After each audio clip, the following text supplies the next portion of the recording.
I have finally decided the best way to give quests in D&D. One of the greatest things about D&D is the unparalleled level of roleplay and the amount of investment that you can get within a scene. And anything that pulls you out of that scene without justification is terrible, no good, and should be avoided at all costs. Now, let me give you an example of something that might pull you out of the scene. They look suspicious. I want to eavesdrop on their conversation. Oh, great, roll stealth. 22.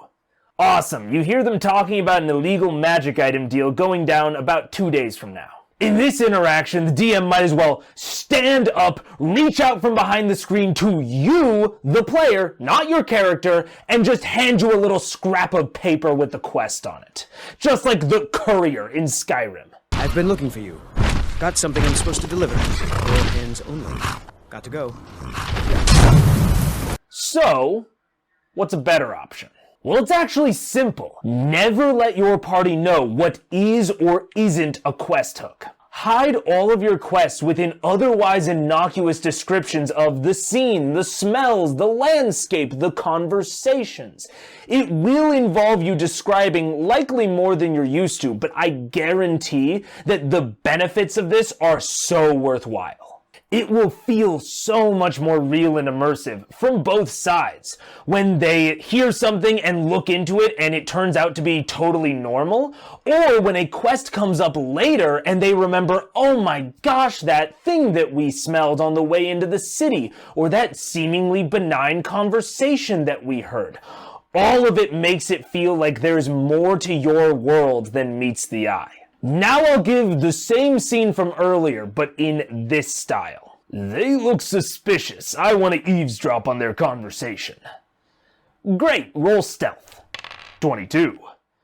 Their conversation is long and rambling, talking about their children starting apprenticeships, their backs beginning to ache, and their desire to meet again a few days from now.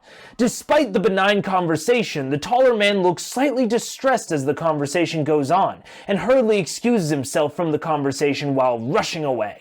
This is so much better than just handing the players a quest because we've created an air of intrigue, an air of mystery, and the players can then engage with that if they like and how they like. They could follow either of the separate men. They could ask around to learn about the men's relationships. They could see if the tall man ate something that might have upset his stomach.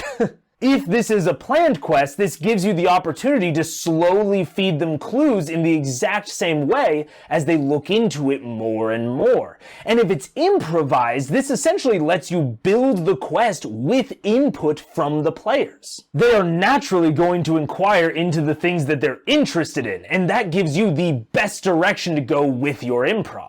In the previous example, they might become wholly convinced that the meeting a few days from now is totally normal and that the odd thing is actually the apprenticeships or their backs aching.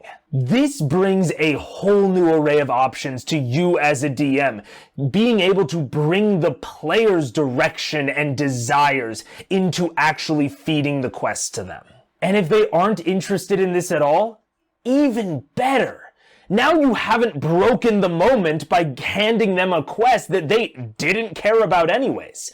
You've just created an air and flavor to the scene that they will carry into the next interaction that they actually are interested in. This method of hiding quests within existing dialogue and descriptions can go miles for keeping your players immersed. Try it out at your table and come back to let me know how it goes down in the comments. I'll see you next time.